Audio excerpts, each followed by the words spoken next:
నమస్తే, welcome to Telugu రాజ్యం. నేను మీ అనుష. జగన్మోహన్ రెడ్డి గారిని ప్రజలు ఇంకా భుజం మీద ఎత్తుకొని ముందుకు తీసుకెళ్లాలనుకుంటున్నారు. కానీ ఆయన ఎందుకు ఎన్డీఏకి సరెండర్ అయిపోతున్నారు?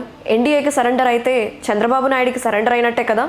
ఒక పక్కన ఆయన మీద ఉన్న కేసులు అవి భయపడాల్సిన కేసులేనా? ఎందుకు ఇంత సైలెంట్గా ఒక స్టాండ్ తీసుకోకుండా ముందుకెళ్ళట్లేదు? దీని గురించి తెలుసుకునే ప్రయత్నం చేద్దాం. ఈరోజు మనతో పాటు ఉన్నారు ప్రముఖ పొలిటికల్ అనలిస్ట్ భరద్వాజ్ గారు ఉన్నారు. మాట్లాడిద్దాం. నమస్తే సార్. నమస్తే. జగన్మోహన్ రెడ్డి గారు ఎన్డీఏకే అనుకూలంగానే వెళ్తున్నారు. అంటే తనని తాను లిమిట్ చేసుకొని ఒక స్టాండ్ తీసుకోవట్లేదు. అంటే వాళ్ళని ఒక్కళ్ళే నమ్ముకొని ముందుకెళ్ళడం వల్ల ఎటువంటి ప్రభావాలు ఉంటాయి? అంటే ఆయన చాలా క్లియర్గా ప్రో ఎన్డీఏ వ్యవహరిస్తున్నాడు అనేది అందరూ మాట్లాడుకుంటున్న మాటే. అంటే డీలిమిటేషన్ బిల్లు సందర్భంగా కూడా వాళ్ళు ఎన్డీఏ అనుకూలంగానే స్టాండ్ తీసుకున్నారు. అలాగే ఏ సందర్భంలోనూ ఆయన కేంద్ర ప్రభుత్వం మీద మాట్లాడటానికి ధైర్యం చేయట్లేదు. వాళ్ళు ఏదైనా బిల్లులు ప్రవేశపెడితే వాటికి వ్యతిరేకంగా వెళ్ళటానికి కూడా ఆయన జంకుతున్నాడు. అంటే తన మీద ఉన్న కేసుల వల్లనే అంటారా ఇది? అంటే కేసులు ఉన్నాయి, అది జనాలందరూ మాట్లాడుకుంటున్న విషయమే. అంటే ఢిల్లీకి వ్యతిరేకంగా పెడితే ఆయన ఇమ్మీడియట్గా లోపలేస్తారు అని మాట్లాడుతున్నారు. కానీ ఢిల్లీకి వ్యతిరేకంగా వెళితే ఏం జరుగుతుంది అనే యాంగిల్లో చూస్తే జగన్మోహన్ రెడ్డి మీద ఉన్న కేసులు పెద్ద కేసులేం కాదు. అవి ఆయన భయపడాల్సినంత కేసులేం కాదు. ఎందుకంటే చాలా స్పష్టంగా ఆయన మీద ఉన్న కేసులు ఏమిటి? వారి తండ్రి గారు అధికారంలో ఉండగా వైఎస్ రాజశేఖర రెడ్డి ముఖ్యమంత్రిగా ఉన్న రోజుల్లో ప్రభుత్వం ద్వారా లబ్ధి పొందినటువంటి పారిశ్రామికవేత్తలు, కాంట్రాక్టర్లు జగన్మోహన్ రెడ్డి పెట్టినటువంటి కంపెనీల్లోనూ అలాగే జగన్మోహన్ రెడ్డి ఫ్లోట్ చేయదలుచుకున్న కంపెనీల్లోనూ షేర్ హోల్డర్లుగా మారారు అనే దాన్ని ఎస్టాబ్లిష్ చేస్తూ పెట్టినటువంటి కేసులు అది. కాబట్టి అసలు జరుగుతోందే అది. ప్రస్తుతం మనం ఒక సామెత ఉంది, గొంగట్లో అన్నం తింటూ వెంట్రుకలు ఏరటం అని. అలా ఎకనామిక్ లిబరలైజేషన్ మొదలైన తర్వాత, ఈ దేశంలో మార్కెట్ ఎకానమీ వచ్చేసిన తర్వాత రాజకీయం అనేది, అంటే పాలిటిక్స్ అనేవి చాలా స్పష్టంగా వ్యాపారంగా మారిపోయినాయి. రైట్.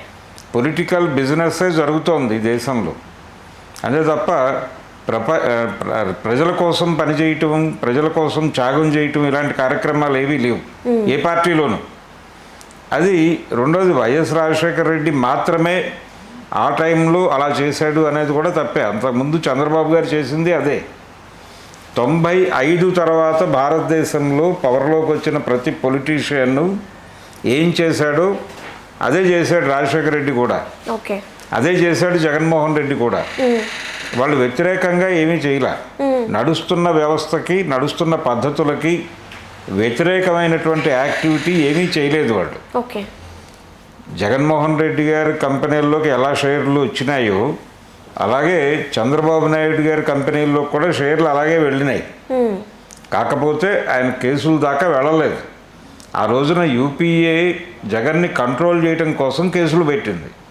ఎన్డీఏ కాదు పెట్టింది, UPA. UPA government Sonia Gandhi గారి నేతృత్వంలో ఆ టైంలో ఇతన్ని కంట్రోల్ చేయడానికి కేసులు పెట్టేయండి అని ఒక రకంగా వైఎస్ రాజశేఖర రెడ్డిని కూడా దానిలో లింక్ చేశారు. అదే కంట్రోల్డ్గా ఉంచడానికి, వాళ్ళు చెప్పింది వినడానికి. అంతే. అలా కేసులు పెట్టారు. ఆయన వ్యతిరేకంగా నిలబడ్డాడు. ఆ రోజున యూపీఏకి వ్యతిరేకంగా బలంగానే నిలబడ్డాడు. మీరు ఏవైనా చేసుకోండి, నేను ఎట్టి పరిస్థితుల్లోనూ ఓదార్పు యాత్ర చేసి తీరుతాను అన్నాడు, చేశాడు. ఓకే. బయటకు వచ్చాడు, వేరే పార్టీ పెట్టుకున్నాడు, తన పద్ధతిలో తను ట్రావెల్ అయ్యాడు. అదే తెగింపు ఎందుకు ఎన్డీఏ మీద చూపించడం లేదు? అదే స్టాండ్ తీసుకొని ఒక స్టాలిన్ లాగా ముందుకు వెళ్తే ప్రజలు ఇంకెంత గౌరవిస్తారు, ఇంకెంత అభిమానిస్తారు ఆయన. డెఫినెట్గా. అంటే తను ఈ కేసులకి భయపడాల్సిన అవసరం లేదు అనేది నేను ఎట్లా ఎస్టాబ్లిష్ చేస్తున్నానంటే, భారతదేశంలో ఎప్పుడైతే మార్కెట్ ఎకానమీ వచ్చేసి కార్పొరేట్లని ఫెసిలిటేట్ చేయటమే ప్రభుత్వాల పరమావధిగా మారిపోయింది. ఓకే. అంటే ప్రభుత్వ భూముల్ని, ప్రజల భూముల్ని కార్పొరేట్లకు అప్పజెప్పడం ద్వారా వాళ్ళు, ఇప్పుడు ఆంధ్రప్రదేశ్లో చంద్రబాబు గారు చేస్తోంది అదే. ఎకరం భూమి అంటే 5 కోట్లు 6 కోట్లు చేసే భూమిని ఆయన ఎకరం 900కి 9 రూపాయలకి కూడా కార్పొరేట్లకు ఇచ్చేస్తున్నాడు. ఇచ్చేసి పారిశ్రామిక అభివృద్ధి చేస్తున్నాను అని చెప్తున్నాడు. ఇలా లబ్ధి పొందినటువంటి కంపెనీలు వీళ్ళకి రిటర్న్ గిఫ్ట్ ఇస్తాయి ఏదో పద్ధతిలో. ఎస్. ఆ రిటర్న్ గిఫ్ట్ తీసుకుంటాడు ఆయన. తీసుకోకపోతే వాళ్ళ వ్యాపారాలు వాళ్ళ జీవితాలు అలా ఉండవు. అవును. 95 తర్వాత ఈ వెసులుబాటు వచ్చింది భారత రాజకీయ నాయకులకి. 95కు ముందు ఈ పరిస్థితి లేదు. అందుకని 95కు ముందు భారతదేశంలో రాజకీయాల్లో ఉన్న నాయకులు సంపాదించిన ఆస్తులకి 95 తర్వాత నాయకులు సంపాదించిన ఆస్తులకి చాలా తేడా ఉంది. వీళ్ళు ఇప్పటికీ కోట్ల విజయభాస్కర్ రెడ్డి గారి ఇల్లు ఉంటుంది ఇక్కడే శ్రీనగర్ కాలనీలోనే. చాలా సాధారణమైన ఇల్లు అది. ఇప్పుడు చంద్రబాబు నాయుడు గారు అక్కడ ఇంద్రభవనం నిర్మించబోతున్నాడు. అలాగే జగన్మోహన్ రెడ్డి గారికి కూడా ప్యాలెస్లు ఉన్నాయి. వైఎస్ రాజశేఖర రెడ్డి గారికి ప్యాలెస్లు లేవు. అంటే ఆయన అధికారంలోకి వచ్చిన టైంలో ఆయన అనుసరించిన పద్ధతి కూడా చంద్రబాబు నాయుడు మోడలే. అవును. చంద్రబాబు నాయుడు ఏం చేశాడో అదే మోడల్ని ఈయన అమలు చేశాడు. ఈయనేమి కొత్త మోడల్ తీసుకురాలా.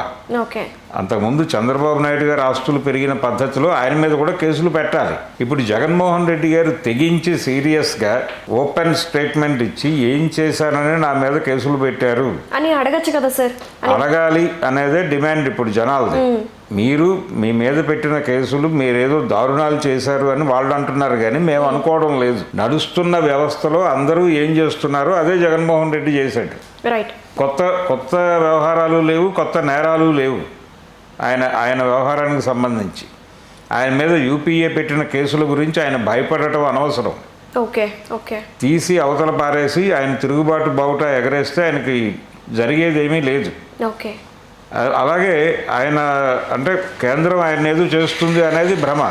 ఒకవేళ చేస్తే ఇమ్మీడియట్గా రోడ్డు మీదకి వచ్చి క్యాడరు మిగిలిన వాళ్ళందరినీ 95 తర్వాత అధికారంలోకి వచ్చిన ప్రతి ఒక్కరూ జరిపిన ట్రాన్సాక్షన్స్, ప్రతి ఒక్క పార్టీ, ప్రతి ఒక్క నాయకుడు, ప్రతి ఒక్క సీఎం, ప్రతి ఒక్క ప్రధానమంత్రి వాళ్ళ వ్యవహార శైలి, వాళ్ళు సంపాదించుకున్న ఆస్తులు, వీటి మీద దర్యాప్తు జరపాలి.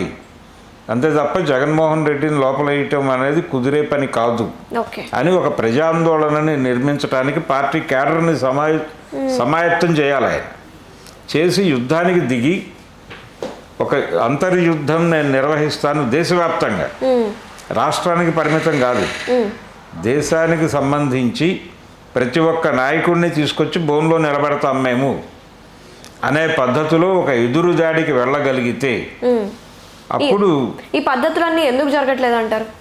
అంటే ఎక్కడో ఆయన ఇబ్బంది పడుతున్నాడు. అంటే జనరల్గా ఆయన ప్రజల్ని నమ్ముకోవడం తగ్గింది. ఇప్పటికీ కూడా ఆయన ప్రజలు తన్ని ఓడించారు అని అనుకోవడం లేదు. ఆయన ఓడిపోయిన తర్వాత ఢిల్లీ దేవుడు దయలేకపోవడం వల్ల నేను ఓడిపోయాను. ఢిల్లీ దేవుడు ఎవరు? ఆయనే, అమిత్ షాను నరేంద్ర మోడీ. వాళ్ళిద్దరు దయ లేకపోవడం వలన ఓడిపోయాను నేను. వాళ్ళ దయ వచ్చే ఎన్నికల్లో నా మీద ఉంటుందని నేను నమ్ముతున్నాను అంటున్నాడు. ఇప్పటికే ఆయన చెప్తున్న మాట ఏంటి? 3 ఏళ్ళు చూస్తూ ఉండండి, నేను వచ్చేస్తాను, నేను మిమ్మల్ని నడిపిస్తాను అని మాట్లాడుతున్నాడు. కానీ 3 ఏళ్ల తర్వాత ఢిల్లీ దేవుడు దయ మీ మీదకి రాకపోతే ఏమిటి పరిస్థితి? వాళ్ళు ఆల్రెడీ ఎన్డీఏలో ఉన్నాడు ఆయన చంద్రబాబు గతంలో లాగా లేడు. చంద్రబాబు ఇంతకుముందు సొంత వ్యక్తిత్వాన్ని ప్రదర్శించే ప్రయత్నం చేసేవాడు. ఏది 2014 నుంచి 2019 వరకు ఆయన అధికారంలో ఉన్న టైంలో చాలా స్పష్టంగా సొంత జ్ఞానంతో బిహేవ్ చేసేవాడు. ఇప్పుడు అది మానేశాడు. ఆయన మానేసి పూర్తి స్థాయిలో ఎన్డీఏకి లొంగి వ్యవహరిస్తున్నాడు. ఆయన లొంగి వ్యవహరించి, మీరు లొంగి వ్యవహరించి, పవన్ కళ్యాణ్ లొంగి వ్యవహరించి, ఇప్పుడు బీజేపీ అంటే బాబు, జగన్, పవన్ అనే పరిస్థితికి జనాలు మాట్లాడుకుంటున్నప్పుడు ఇంకా మీ ప్రత్యేకత ఏమిటి? మీరు ప్రతిపక్షంగా ఎక్కడున్నారు? అక్కడ ఆంధ్రప్రదేశ్లో మీరు సీరియస్గా దాడి చేయాల్సిన విషయాలు చాలా ఉన్నాయి. అక్కడ మెడికల్ కాలేజీలు మీరు పెడితే వాటిని తీసుకెళ్లి ప్రైవేట్ భాగస్వామ్యంలోకి ఇచ్చేస్తున్నాడు చంద్రబాబు, పులివెందుల కాలేజీతో సహా. మెడికల్ విద్య అనేది కనీసం 10 కోట్లు పెట్టకపోతే డాక్టర్ తయారవటం అని కుదరని పరిస్థితి తీసుకొచ్చారు. దాన్ని దెబ్బ కొట్టాలని కదా మీరు కాలేజీలు పెట్టింది. మళ్ళీ ఆ కాలేజీలను కూడా 10 కోట్ల కాలేజీలుగా మారుస్తున్నాడు ఆయన. మీరెందుకు యుద్ధం చేయట్లేదు జనాల తరఫున? మీరెందుకు మీరు పెట్టినటువంటి ప్రభుత్వ పాఠశాలల్లో మీరు తీసుకొచ్చిన మార్పుల్ని వాళ్ళు పక్కకి గెంటేస్తున్నారు, దాని మీద మీరు ఎందుకు ఫైట్ చేయట్లేదు అని జనం అడుగుతున్నారు. ఈయనేం చెప్తున్నాడు, 3 ఏళ్ళు కళ్ళు మూసుకోండి నేను వస్తాను అంటున్నాడు. అలాగే సార్, ఇప్పుడు జగన్ బెంగళూరు యలహంక నుంచి మన హైదరాబాద్ లోటస్ పాండ్కి షిఫ్ట్ అయిపోతున్నారు అన్న ఆరోపణలు జరుగుతున్నాయి అన్నమాట. సో అది షిఫ్ట్ అవ్వడం అనేది మన షర్మిలక్క మీద ఒక కన్నేసి ఉంచడానిక ఏంటి? అంటే షర్మిల గారు కూడా కార్యక్షేత్రం ఆంధ్రప్రదేశ్, ఆవిడకి కూడా అక్కడ ఇల్లు ఉంది విజయవాడలో. ఇల్లు ఉన్నప్పటికీ ఆవిడ ఎక్కువ కాలం పులివెందుల్లో ఉంటున్నారు. పులివెందుల్లోనూ లోటస్ పాండ్లోనూ తిరుగుతున్నారు ఆవిడ. ఇది కాంగ్రెస్ పార్టీ క్యాడర్ని చాలా ఇబ్బంది పెడుతోంది. అంటే ఆవిడ రోజు ఆంధ్రరత్న భవన్కి రావాలి కదా, ఎవరైనా ఆంధ్రరత్న భవన్కి వెళ్ళి ఆవిడని కలిసి మాట్లాడాలి పార్టీ ఆఫీస్లో అనుకుంటారు. అదేమో అలా ఎవరూ లేక అలా వెలాతెలా పోతున్నటువంటి పరిస్థితి. Congress party office Andhra Pradesh centre, వాళ్ళ ఓటు బ్యాంకు కూడా మొన్న ఎన్నికల్లో దారుణంగా పడిపోయింది. గతంలో అంటే 2019 ఎన్నికల కంటే కూడా 2024 అంటే షర్మిల గారు పగ్గాలు చేపట్టిన తర్వాత కాంగ్రెస్ పార్టీ ఓటు బ్యాంకు పెరగకపోగా తగ్గి ఎన్డీఏ అధికారంలోకి రావడానికి ఈవిడ ప్రసంగాలన్నీ ఉపయోగపడ్డాయి. జగన్మోహన్ రెడ్డిని అంటే జనరల్గా ఒక ఉమ్మడి శత్రువుకి వ్యతిరేకంగా ఐక్య సంఘటన కట్టి అన్ని పార్టీలు దాడి చేస్తే అతను ఓడిపోతాడు. అలాంటి దాడి జరిగింది మొన్న. లెఫ్ట్, కాంగ్రెసు, బీజేపీ, పవన్ కళ్యాణ్ అందరూ కలిసి దాడి చేశారు జగన్మోహన్ రెడ్డి మీద. దాడి చేసి మొత్తానికి ఆయన్ని పక్కకి జరిపారు. జగన్మోహన్ రెడ్డి ఓటమిలో కాంగ్రెస్ పార్టీ పాత్ర కూడా ఉంది. మొన్న కూడా కాంగ్రెస్ పార్టీ పాత్ర నేరుగా లేదు, షర్మిల ద్వారా ఉంది. మేజర్ కంట్రిబ్యూషన్ షర్మిలదే. జగన్మోహన్ రెడ్డి మీద ఆవిడ సిస్టర్ సునీతారెడ్డి గారు వాళ్ళిద్దరూ రోడ్డు మీదకి వచ్చి చేసిన గొడవ వలన జగన్ ఇమేజ్ భారీగానే డ్యామేజ్ అయింది. కాబట్టి ఎవరికి ఉపయోగపడ్డారు వాళ్ళు? చంద్రబాబు నాయుడుకి ఉపయోగపడ్డారు. ఆయనకి క్రిస్మస్ కేక్ పంపించింది ఆవిడ ఎన్నికల సమయంలో. అది మరింతగా మంట రాజేసింది. అందుకని ఇలాంటివన్నీ ఇప్పుడు ఆవిడని సెటిల్ చేసి ఆవిడని బయట పంపించేయాలి అర్జెంటుగా. దాన్ని ఓపెన్గా సెటిల్ చేసుకోవాల్సిన సందర్భం ఉంది. ఆయన ఏం చెప్తున్నాడు, అటాచ్మెంట్లో ఉన్నాయి ప్రాపర్టీస్ అన్నీ అని చెప్తున్నాడు. ఈ అటాచ్మెంట్స్ ఎత్తేయాలి, నేను చేసింది దుర్మార్గమేమీ కాదు, ఇది లిబరలైజ్డ్ ఎకానమీలో ప్రతి పొలిటీషియన్ను ఏం చేశాడో అదే నేను చేశాను, నాది తప్పు అంటున్నప్పుడు అసలు 95 తర్వాత భారత రాజకీయాల్లో క్రియాశీలక పాత్రలు నిర్వహించిన అధికారంలో ఉన్నటువంటి నాయకుల అందరి పరిపాలన, వాళ్ళ ఆర్థిక వనరుల మీద దర్యాప్తు జరపండి అని గనక ఈయన ఫైట్ మొదలు పెడితే, అలాగే మెడికల్ కాలేజెస్ మీద గురించి కూడా ఫైట్ అన్నీ అంటే లిబరలైజ్డ్ ఎకానమీ మీద నేను దాడి చేస్తున్నాను.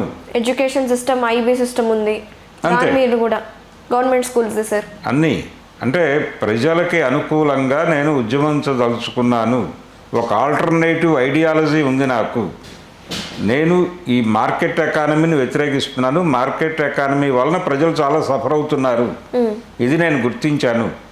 కార్పొరేట్ విద్యా విధానం వలన చాలా సఫర్ అవుతున్నారు. కార్పొరేట్ వైద్య విధానం వలన జనాలు సఫర్ అవుతున్నారు. ప్రభుత్వ ఆసుపత్రుల్ని ఎలాగైతే స్కూళ్ళని ఆయన నిలబెట్టాడో ప్రభుత్వ పాఠశాలల్ని, అలాగే ప్రభుత్వ వైద్యశాలల్ని కూడా నేను నిలబెడతాను. ఆరోగ్యశ్రీ అనేది కూడా, ఆరోగ్యశ్రీలు ఇవన్నీ పక్కన పెట్టేసి దానికోసం కేటాయించే డబ్బులతో ప్రభుత్వ ఆసుపత్రుల్లో ఎక్విప్మెంట్ తీసుకొచ్చి కార్పొరేట్ ఆసుపత్రులకు ధీటుగా ప్రభుత్వ ఆసుపత్రులను తీర్చిదిద్దుతాను. ఇలాంటి ప్రోగ్రాం తీసుకుని కనుక ఆయన జనంలోకి పెడితే జనం ఆయన్ని ఎప్పటికీ భుజానికి ఎత్తుకోవడానికి సిద్ధంగా ఉన్నారు. రైట్. కాబట్టి ఆ ప్రోగ్రాం చేయాలి ఆయన. ఎన్డీఏకి ఒక పద్ధతి ఉంది. ఎన్డీఏకి చంద్రబాబు నాయుడు గారు తెలంగాణ టైంలో, తెలంగాణ ఆందోళన జరుగుతున్న టైంలో 2 కళ్ళ సిద్ధాంతం చెప్పేవాడు. ఆంధ్ర తెలంగాణ నాకు 2 కళ్ళు అనేవాడు ఆయన. అలా 2 కళ్ళ సిద్ధాంతం అనేది ఒకటి పాపులర్ చేశాడు ఆయన. ఆయనది 2 కళ్ళ సిద్ధాంతం అయితే భారతీయ జనతా పార్టీది 2 తలుపుల సిద్ధాంతం. ఈ 2 తలుపుల సిద్ధాంతం అంటే వాళ్ళు ఫ్రంట్ డోర్లో ఒకరిని పెట్టుకుని బ్యాక్ డోర్లో ఒకరిని పెడతారు. పెట్టి ఒకే టైంలో జగన్తోనూ రిలేషన్ మెయింటైన్ చేస్తారు. ఫ్రంట్ డోర్లో చంద్రబాబుతోనూ పవన్ కళ్యాణ్తోనూ కూడా ఉంటారు.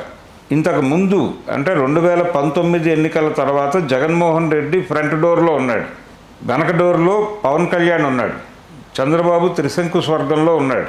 నెమ్మదిగా ఎన్నికల టైంకి చంద్రబాబు కూడా వచ్చి అక్కడ చేరాడు బ్యాక్ డోర్లో. వాళ్ళిద్దరిని ఫ్రంట్ డోర్కి తీసుకొచ్చి జగన్ని బ్యాక్ డోర్కి పంపించారు వాళ్ళు. కాబట్టి ఎన్డీఏ చేస్తున్నటువంటి ఈ దుర్మార్గ రాజకీయాలని, ఈ రెండు తలుపుల వ్యవహారాన్ని కూడా జగన్మోహన్ రెడ్డి బహిరంగంగా గనక దాడి చేస్తే జనాలు ఆయన్ని భుజం మీద పెట్టుకోవడానికి సిద్ధంగా ఉన్నారు. కాబట్టి జగన్మోహన్ రెడ్డి రూటు మార్చి కేంద్ర ప్రభుత్వం మీద సీరియస్గా గళమెత్తితే తప్ప జనాలు ఆయన్ని భుజాన పెట్టుకునేటువంటి పరిస్థితి ఉండదు. ఆయన కొంచెం ప్రజల గోడు పట్టించుకుని, ప్రజల మాటలు పట్టించుకుని, బీజేపీ అంటే మీరు కూడా దానిలో లింక్ అయిపోయినట్టుగా జనం మాట్లాడుతున్నారు, బాబు జగన్ పవన్. కాబట్టి ఆ నినాదాన్ని బద్దలు కొట్టగలిగితే ఆయనకి పొలిటికల్ కెరియర్ అద్భుతంగా ఉంటుంది. ఆయన ఎవరికీ భయపడాల్సిన అవసరం లేదు. ఆయన మీద పెట్టిన కేసులన్నీ కూడా అందరూ చేస్తున్న క్రైమ్సే తప్ప ఇది ప్రత్యేకమైన క్రైమ్ ఏం కాదు. కేసులు అంతే. ఆ కేసుల మీద ఫైట్ మొదలు పెట్టాలి ముందు. ఆయన మొదలుపెట్టి కాంగ్రెస్ ప్రభుత్వాల మీద, ఎన్డీఏ ప్రభుత్వాల మీద కూడా ఒక విమర్శతో రోడ్డు మీదకి వెళ్ళిపోవాలి. ఎన్టీ రామారావు గారు ఎలాగైతే ఆ రోజున తెలుగువాడి ఆత్మగౌరవం ఢిల్లీ నడివీధుల్లో అమ్మేస్తున్నారు కాంగ్రెస్ వాళ్ళు, కుక్కమూతి పిందెలు ఇలాంటి పదాలతో దాడి చేసేవాడు ఆయన. అలా దాడి చేయగలిగితే జగన్మోహన్ రెడ్డికి డెఫినెట్గా మంచి భవిష్యత్తు అయితే ఉంది. Thank you sir, thank you so much, నమస్తే. Thank you.